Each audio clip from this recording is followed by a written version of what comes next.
Hi everybody, welcome to this webinar. The topic of the webinar is Customer Experience Redefined Relationship During and After COVID-19. I introduce myself, Dr. Christopher Raj, Professor, MBA Department, DMS, BITM, Ballari. And my area of interest is marketing and operations research.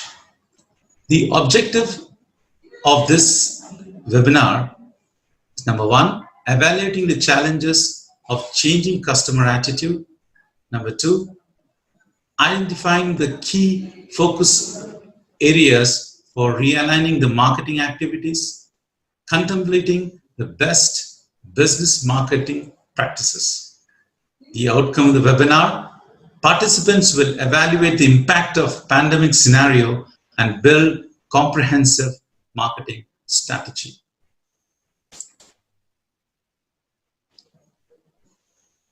So before going to the topic, let's have a basic understanding about the elements of terminologies of marketing, because since the participants are all students of final year undergraduate degree course. So let's study about the basics of marketing. What is market? Market is a place where buyers and sellers meet together in order to carry on transactions of goods and services. So marketing in economic terms is an economic term where it's physical and it's virtual. Physical is like, example, buying fruits and vegetables in a market. It's a vegetable market, a fruit market. Or in a virtual market is buying goods online or virtually. Virtual markets like derivative markets. Coming to the marketing is an organizational function and a set of process for creating, communicating, and delivering value to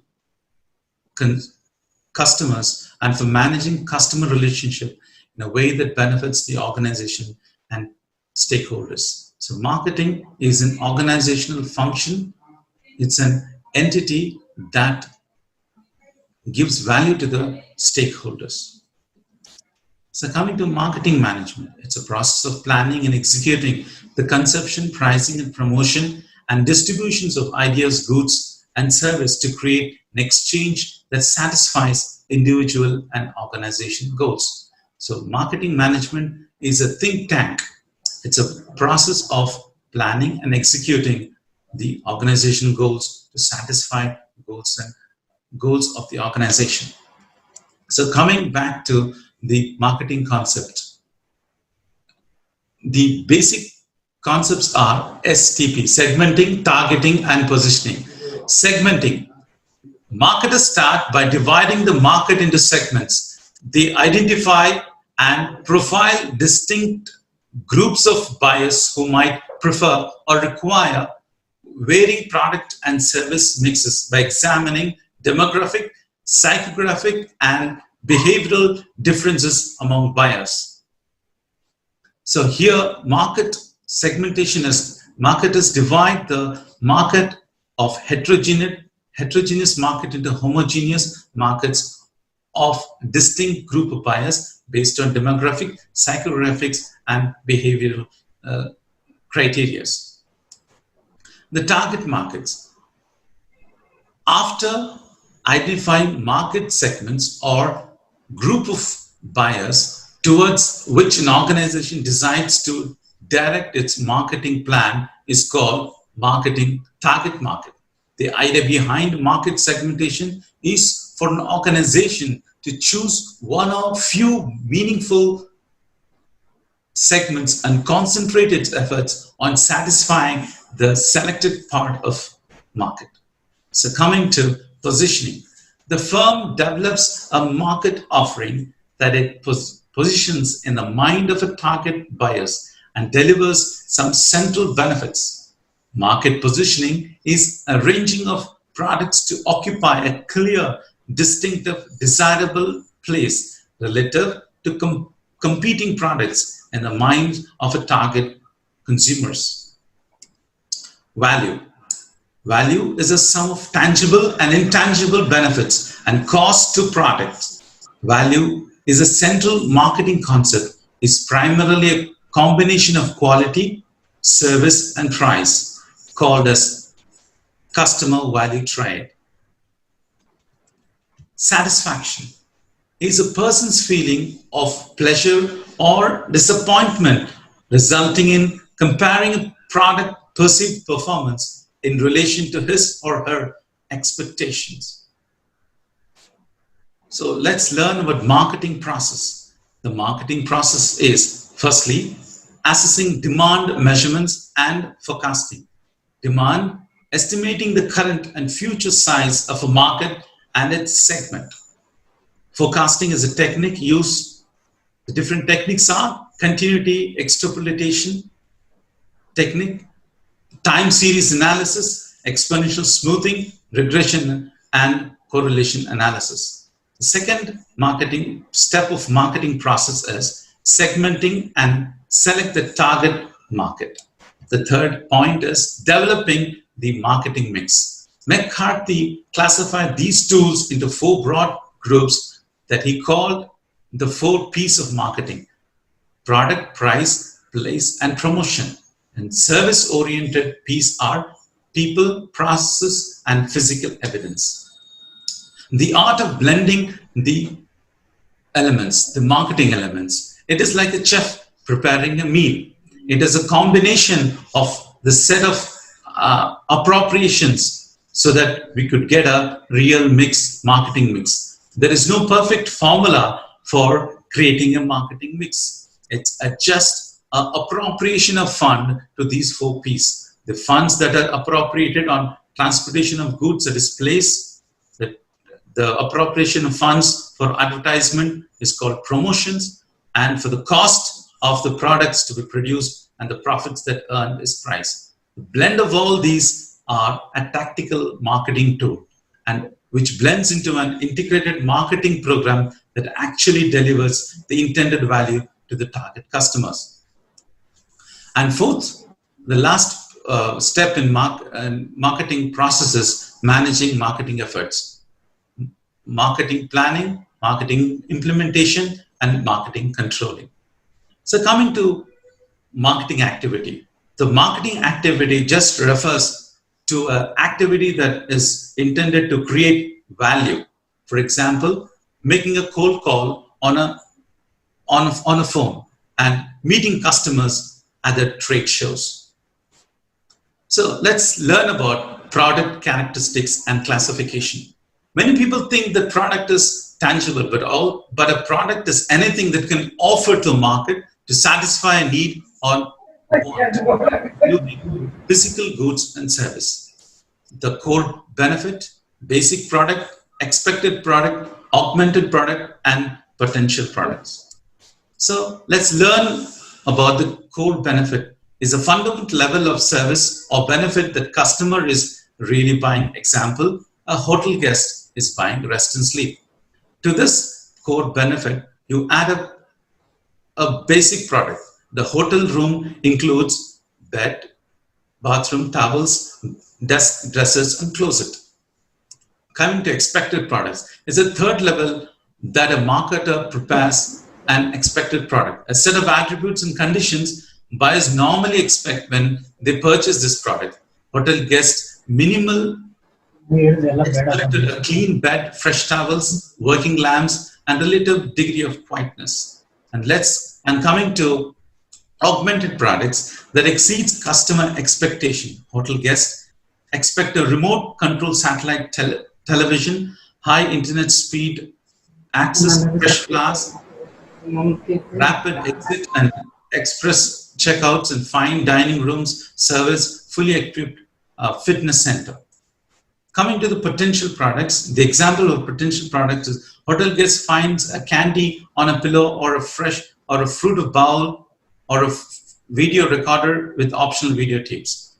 So these are the basic terminologies of marketing.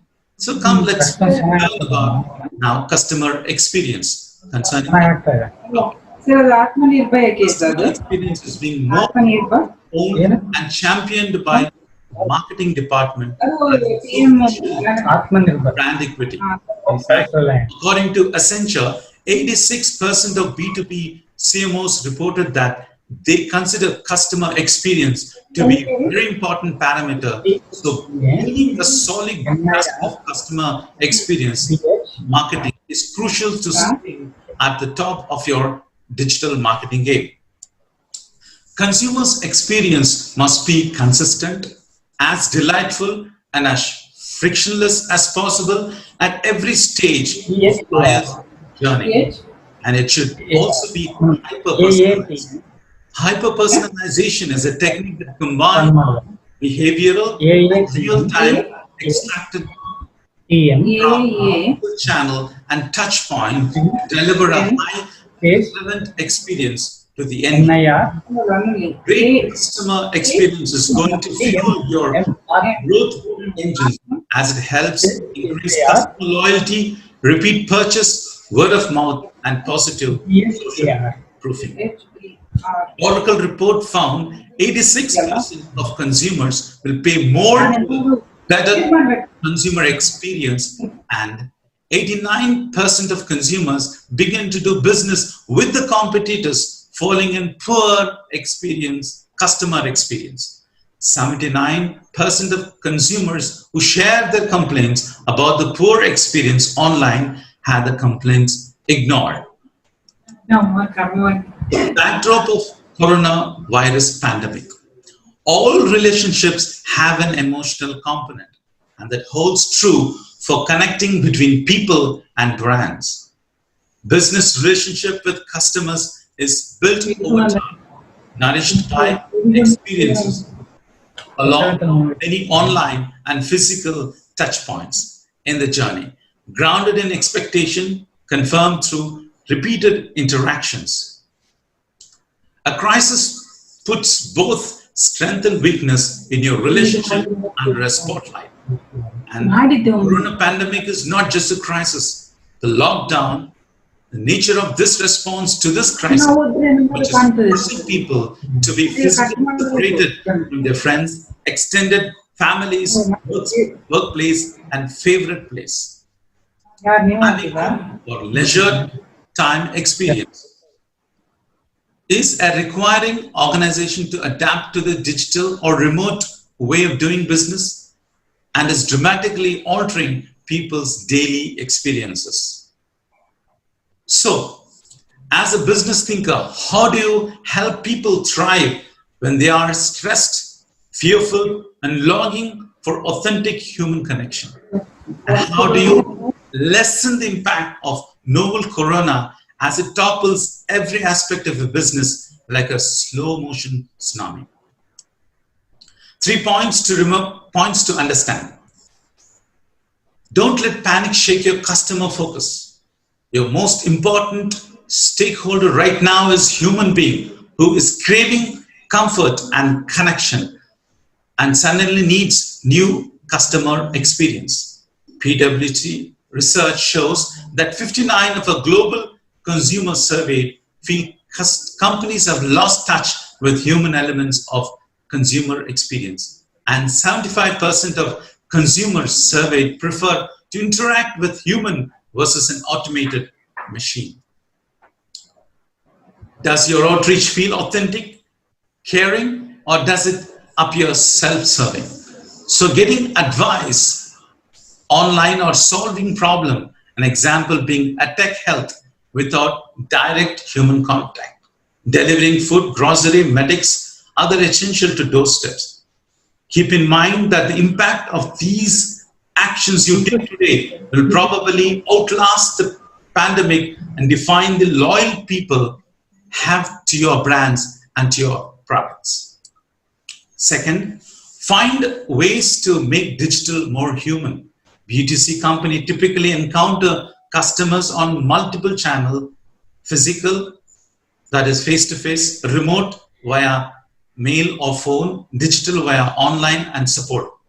Up till now, you have been probably prioritizing efficiency, transitioning human interactions where possible to digital or automated ones. Forging the future together. These emotions, realities are so valid when it comes to relationship between business and consumers. If we suffer together and yet support each other, those bonds strengthen over the long term. They can even form a new basis for how brands and consumers can connect in future. Consumer, as McKinsey, a famous consultant company, have expressed, and experts to exploit the fundamentals of consumer interaction as well as steps necessary to redesign the business in a more consumer-centric and to organize it for optimal business outcomes.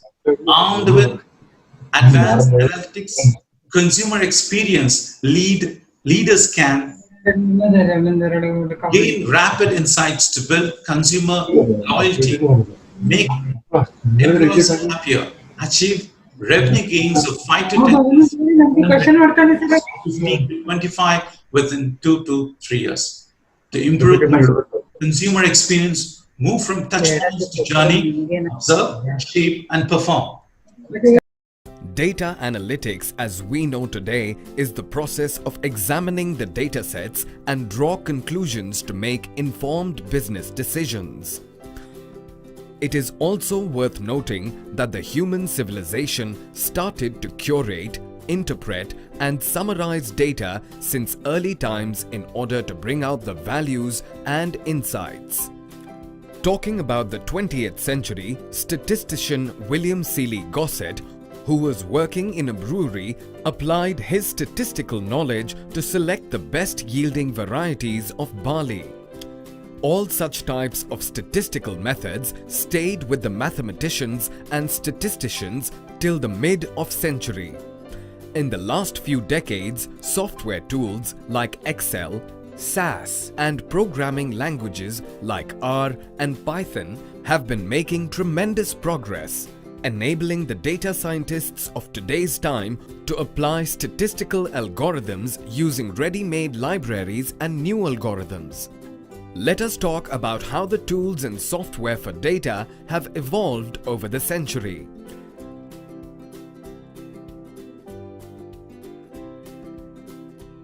SAS was the earliest software to be developed for data analytics.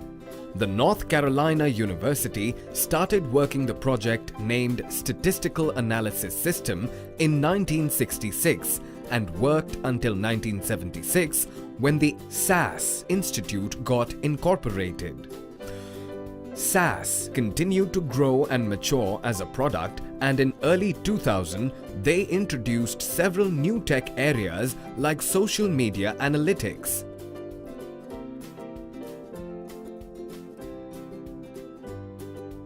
R language for data analytics wasn't developed from a software research lab, but rather from the need of statistic professors who need the technology for quick statistical computing.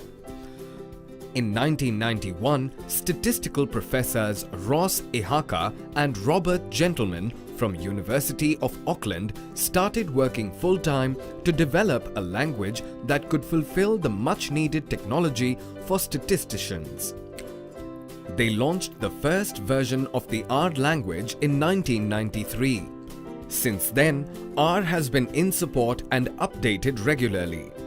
It is also one of the most widely used programming languages due to its open source contributed rich set of libraries.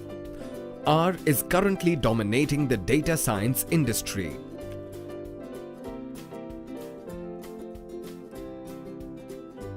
Coming up to Microsoft Excel.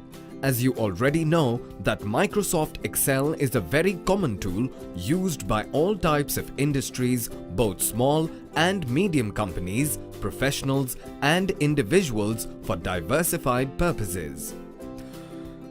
In 2016, O'Reilly conducted a survey to find out which is the most common tool used by the data analysts. 70% of the respondents answered Excel, demonstrating the wide and deep usage of the tools for data analysis.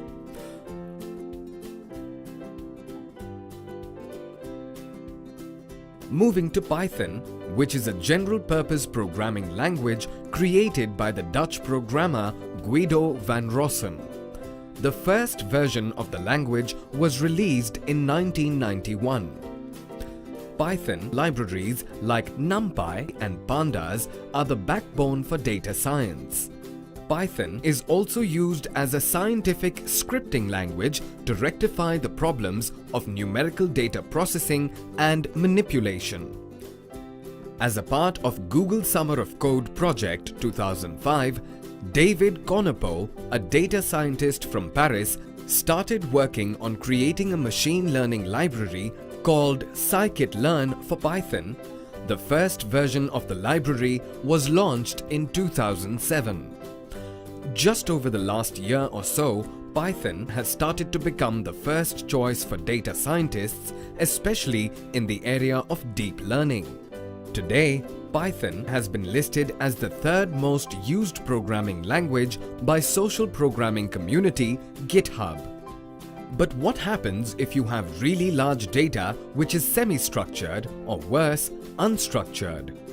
It can take hours and days to build and execute your tasks to finally get any results out of your efforts. All these requirements led to the birth of the big data. The growth of big data is divided into 5 dimensions known as the 5 V's of big data, which are volume, velocity, variety, veracity, and value. Let's take a look at each of these. The term volume is used in context with data size, which is moving swiftly from gigabyte to terabyte, petabyte, and so on. These volumes could not be stored and analyzed using traditional systems. Velocity refers to the speed at which the data is generated, stored, or processed. It can be calculated in per hour, per minute, or per second basis.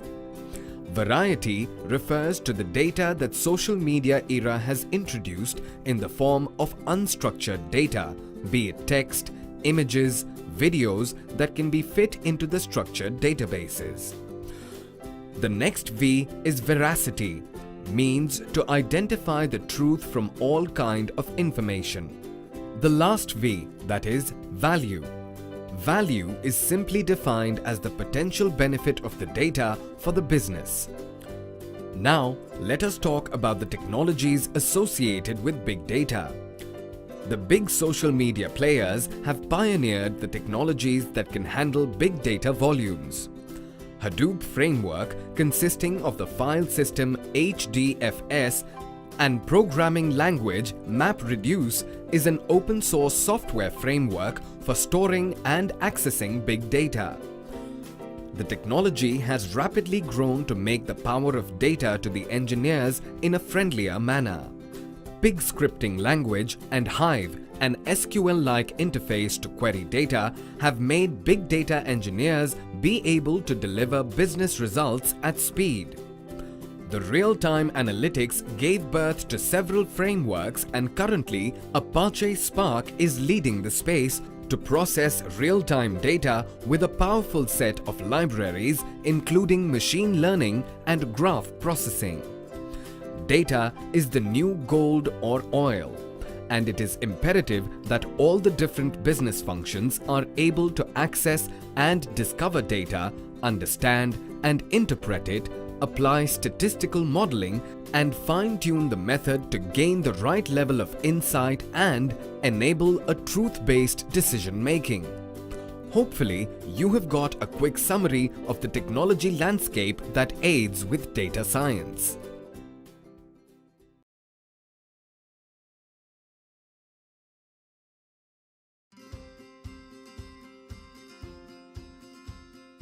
Starting in 2010, Domino's really started to change its perception with our consumers, and we went through a process of changing the pizza formula to make it a better pizza and better quality for our customers. Our customers wanted an easier way to order food, order pizza. They wanted to be convenient. They wanted to be frictionless. And so we made investments in apps for people to order with, and that really translated to a whole new set of experiences for the consumer. You know, you can literally order a Domino's pizza from almost any technology platform out there. And that's really where Cisco came in. Cisco provided that network infrastructure from the data center all the way down to the stores to ensure that that experience was consistent and reliable for our consumers as we made such a strategic push into the digital space. We have built a partnership of technology vendors like Cisco who understand that passion and actually share that passion with us. Technology and technology investments is a huge part of our success story, but more importantly, it's really engaged with our consumers, and it's given our consumers a great experience and a great way to engage with our brand. Cisco has been a true partner to us.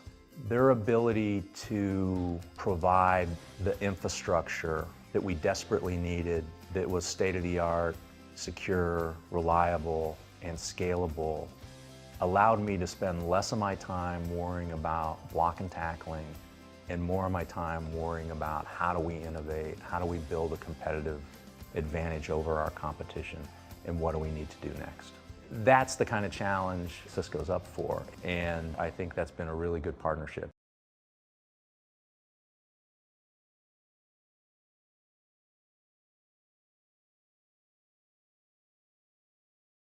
Domino's Pizza is not the same as it was in 1985, 2000, or even 2010. It's a company in constant reinvention in order to stay ahead in the competitive business of selling pizza. Joining me today to share what the company may be cooking up next is Domino's President and CEO, J. Patrick Doyle. Thank you for joining us, Patrick. I appreciate it. Well, one of the things that astonishes me about Domino's, the menu hasn't changed much over the past couple of years. Your success, 11% sales growth in the most recent quarter, comes by keeping it simple. What should we expect from the menu going forward? Is it a new sandwich? Is it more chicken items? Or is it stuff that looks like right in front of us? You know, you're going to see occasional innovation on food, but our view is if we get it right, if we're doing the basics really well, we don't have to be part of that kind of product of the month club. And so for us, innovation is, can be about the food. We launched specialty chicken a little over a year ago. We launched a pan pizza about 3 years ago, but those are the only two products we've launched in the last 3 years. So for us, news can come from a lot of places. It can come from food, but it can also come from technology. It can come from other innovations, ways that people can access the brand. And if we do that, we keep it simple in our stores so we can keep up the speed of service. The consistency on the food is going to be there because the menu isn't too broad. It just works better. We talked in July over summer, and I think you sell a skinny slice to schools. Right. Is there any updates? Because we're starting to see skinny menus roll out across pizza. Is there anything coming on that front? Yeah, I mean, we're continuing to roll that out into schools called Domino's Smart Slice, and it's got whole wheat crust and lower fat, lower sodium. It's a great product. And we're really using that for that market as a way to kind of get the product out there, get people used to eating it, and then we'll see. There may be an opportunity to roll that out more broadly. Well, I wish I had that when I was in school because we had frozen, disgusting Helios. But I wish I had some Domino's, whole wheat. And a big thing to your growth has been tech. Everybody talks about you in tech. What aren't you doing in tech that maybe you could do in tech? It feels though you just recently launched, you can order through Samsung TV. What is there left to do? Yeah, there's a lot left to do. I mean, at the end of the day, we think any place where there is technology, any place where there is a screen, you should be able to order from Domino's. And so you can do it through your Ford now, through the Ford Sync. You can do it off of Pebble or Android watches. You can do it through the Samsung TV. There are more things coming. I mean, basically think about any screen. Our view is you should be able to order Domino's through it. Well, I'm pumped to order my Smart Slice and my Apple Watch eventually. Not saying that's now, but eventually. And last thing I came up researching is Pizza Mogul was in Australia. Right. Could you take us through what that is, and could it end up in America? Yeah, it's this great program. So what they're doing in Australia is they're basically crowdsourcing new pizza ideas. So people come up with, a pizza, they name it Brian's Pizza, and essentially we pay you then for every pizza that you sell. So we turn people into salespeople for us. They create a product, they go out, they put it up on social media. Every time somebody clicks through and orders that pizza, we pay them a bounty, a commission on it. So really interesting program. And so, we're absolutely looking at it. And one of the things that works incredibly well with our system is our international master franchisees. These are big independent organizations, and they've got marketing teams and great creativity. They come up with ideas. We all learn from each other. If somebody does something that works, we all look at it and say, hey, you know what, maybe there's an opportunity to do that in the US or to do it in the UK or Mexico or India. And so Pizza Mogul is terrific. It really, very, very interesting idea. Well, I think one thing that I learned is I need to move to Australia and create my own pizza because I'm in the wrong business. Well, thank you for joining us today. I really appreciate it. Thank you for taking the time. Example for data analytics. Consumers wants an easier way to order pizza. See how Domino's uses Cisco technology to deliver a new way of thinking to its customers and business. Domino's embraces technology to differentiate itself in an ultra-competitive market.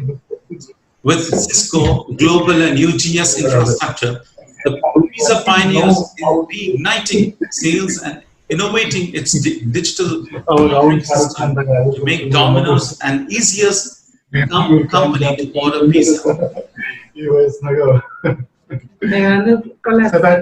next technology is creating a seamless consumer experience by building omni-channel transactions. On the other hand, omni-channel signifies a unified, seamless operations between multiple touch points. Of shopping experience across all channels. This seamless shopping experience ranks high for UK consumers who value convenience 26%, above price 24%, and as primary influencer when it comes to make purchasing on brand websites. So this example shows that there is multi-channel and omni-channel. So multi-channel marketing is when one company is having conversation with one customer, but on different channels, stores, websites, mobile app, social media, etc. At each and every single touch point, the consumer, the conversation is going between consumer and the company. It starts and it ends. So as we see here, store and the consumer, the conversation ends at this point. When the consumer is at the website, the conversation ends here. And these are the touch points that the conversation ends. But in the omni-channel, you have, what happens is that if a consumer is, let's say, discussing about something with a business, that information is then shared to all the other touch points. Now you know, in an ideal, fully developed omni-channel experience, all of this information would be shared with the different channels and would reduce frustration for customers, improving their consumer experience. Hello and welcome back to my channel, Your Customer's Shoes, where I teach businesses how to create customer experiences which help your customers to choose you. In today's episode, we are going to quickly break down the differences between multi-channel and omni-channel marketing and why it matters for your customer experience. We're going to be looking at Warby Parker, Ray-Ban, and Area 51. Let's go take a walk in your customer's shoes.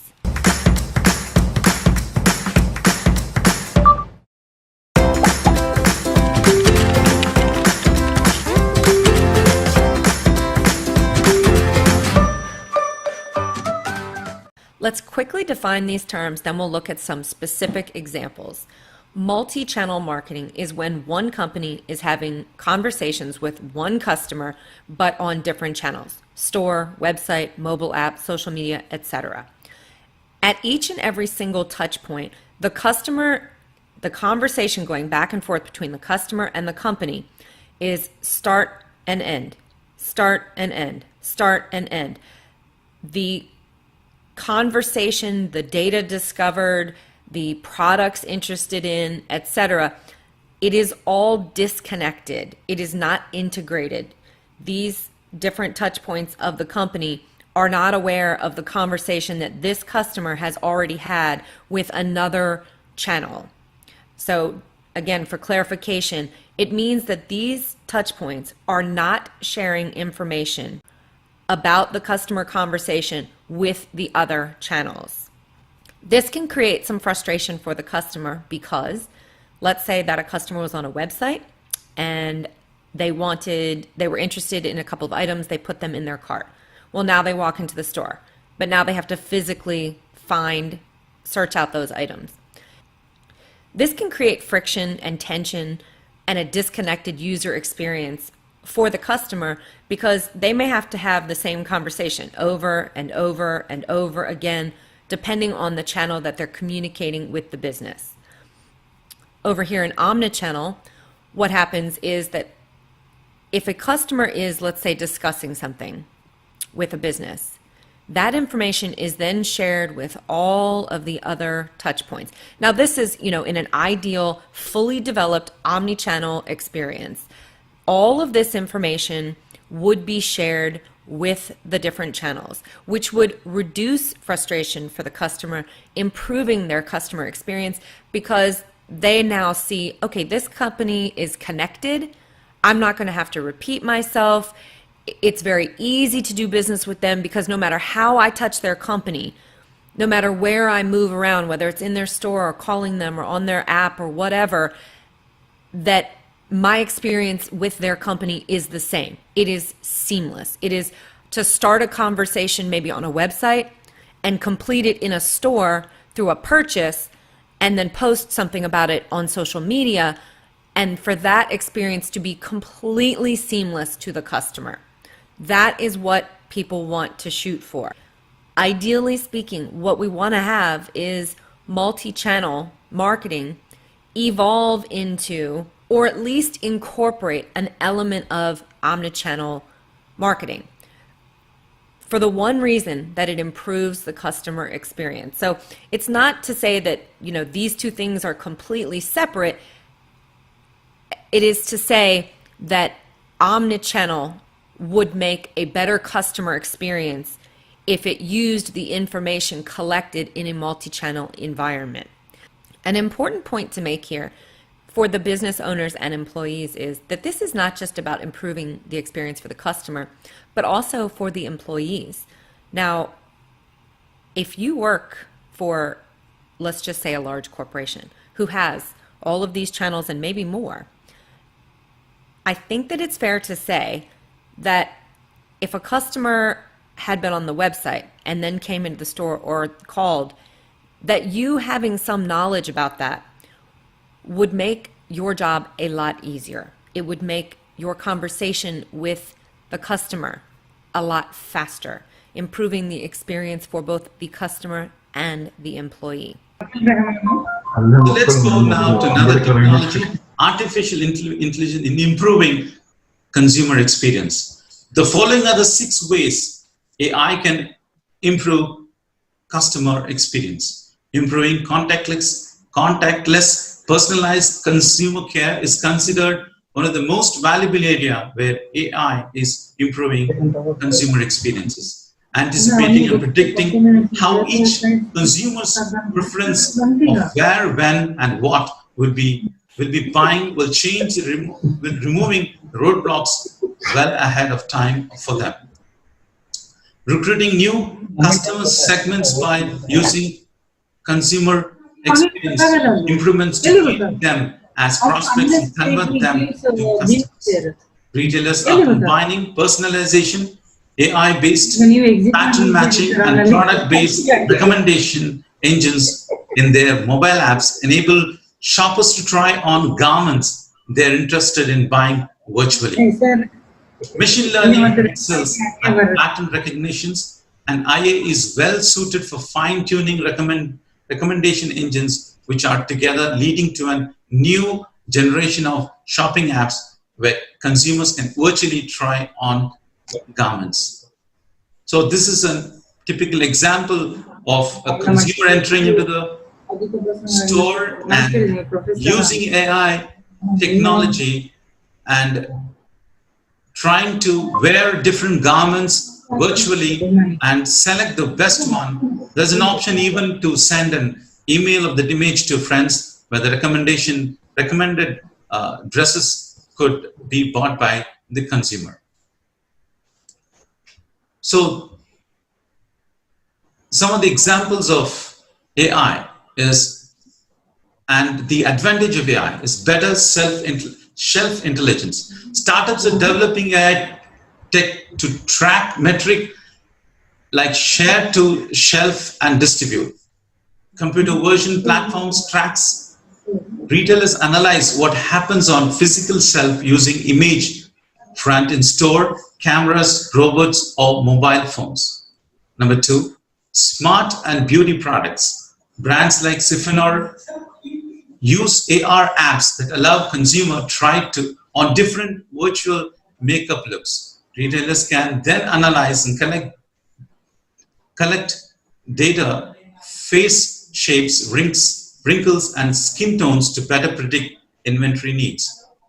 The voice shopping that never was. Jeff Bose said that the voice interface is only going to take you so far on shopping. While e-commerce is growing, customers still prefer going to store and see the products in person. 4th, cashless stores can solve thefts.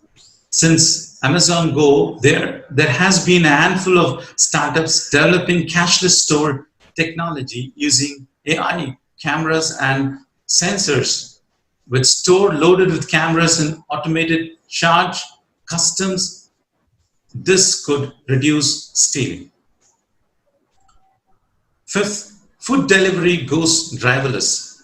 Pizza Hut and Domino's are also testing the viability of autonomous vehicles. Grok partnered with robotic startup Neuro to pilot autonomous grocery delivery services to customers. So, marketing message strategies for consumer experience. Keeping in mind that we are going through each of these individuals and know a novel approach to how people are dealing with this COVID crazy situation. Online shopping, e-commerce and wholesale mobile apps rise on a wave of panic shopping. With major cities announcing lockdown, self-isolations and social distancing have led to the increase in users' activity on online shopping apps. In the United States, e-commerce and online retail mobile apps have seen a steady increase in new and active users since the first week of March 2020. Online food delivery apps work and order from home. Another industry that I've seen an increase in users' activities, online food delivery apps. Unsurprisingly, there has been steady increase using activities on these mobile apps in North America since January 2020. For example, DoorDash, an on-demand prepared food delivery service app in the region, waived off the delivery fees for locals. Papa John has been already a great where they actually offered no contact delivery. They actually show how this is done through the app, and they give yet a pretty easy step-by-step process. But they do is they can make sure that they handle the box, and they put the box in front door and walk off 6 feet back, and then allow you to take the items, so that they think a lot of the extra. Some companies deliver even cocktails, lassis, smoothies, fruit salads. OYO Hotels and Homes is one of the world's leading hotels during these times has modified its communication strategy into more sociable, empathizing one, keeping in mind the sensitivity of the situation worldwide. They're also starting engaging with their audience via games and newsletters. The OYO daily newsletter acts as a means to reach out to their customers with regular news updates on COVID-19. This newsletter is all about sharing warm, heartwarming stories from the community and highlighting safety tips and hygiene practices. Yatra, travel and airline industries are working tirelessly around clock to ensure safety of the customers as well as the employees. Yatra reached out to more than 1.5 million users and was able to assist them in rescheduling and cancelling booking without any hindrance. Digital Extreme, a premium online destination for Indians to watch movies, TV shows, and live channels, beg to differ amidst the COVID-19 chaos, and brand initiating an awareness videos campaigns, Get Curious India, aided by one of their content partners, Curious Streams. Zoom Car, a self-driving car rental company, provides an easy access to users to drive any car across India. Their app offers the ease of renting a car with a single click and getting it delivered at the doorstep. The brand serves more than 4 million users and is one of the highest rated cars rental apps in India. Distillery companies are creating a hand sanitizer from alcohol, as alcohol is a major ingredient in a lot of these hand sanitizers. So they have taken a really great approach to help the cost of creating their own hand sanitizers. This is Shine Spirits in Origo, USA. Online learners company Loom Pro has done this. They've made an offering them free for teachers and students, and they're going to get just a ton of people to use it.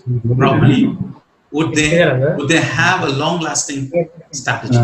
Forbes is offering online events, e-summits called Business Resilience.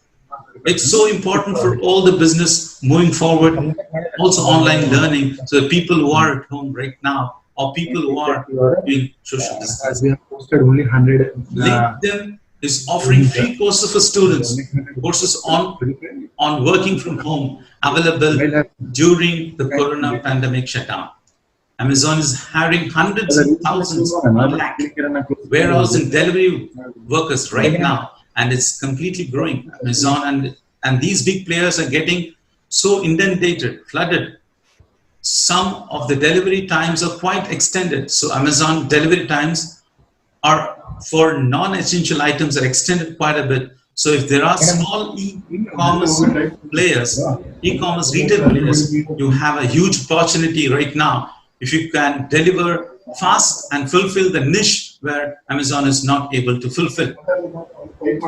Starbucks transforming mental health benefits for US employees during this pandemic time. Tata Health using its 24/7 helpline to give assistance to anyone who wants to talk to doctors.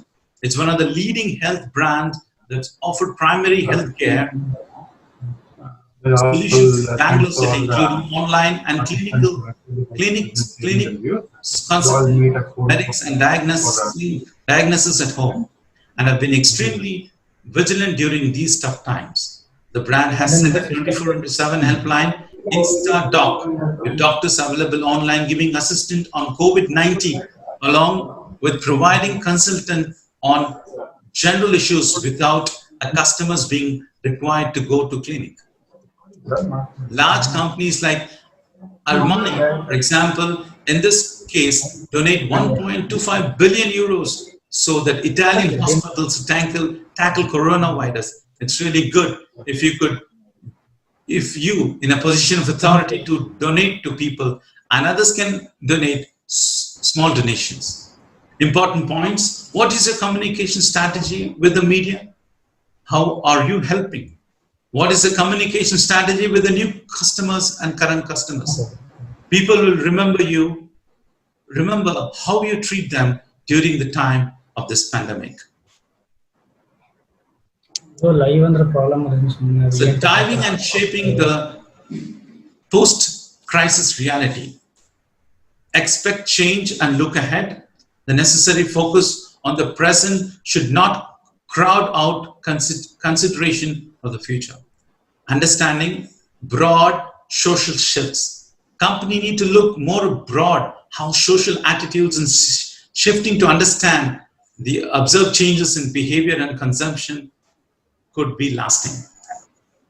Scrutinize granular high-frequency data.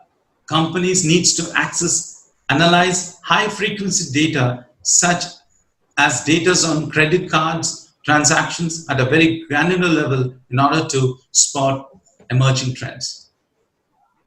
Identifying your own revealed weakness. Company's weakness also signals opportunity to renew your products and business models and serve customer better. Fifth point, study regions further ahead in crisis. China and Korea are many weeks ahead of Western countries in their experience of crisis and recovery. Study what happened in these markets. Look at which new pattern reduce friction. Frictions are unnecessary delay costs, complexity, mismatch with needs, and other inconvenience that a customer experiences in using a particular offering. Maintain hope and growth opportunities. It's almost inevitable that we will face deeper post-crisis recession. This is not a reason to postpone innovations and investments. Finally, I like to end with a quote: experience is everything, get it right. Good customer experience leaves people feeling heard and appreciated. This minimizes friction, maximizes efficiency, and maintains a good human element. Happy learning.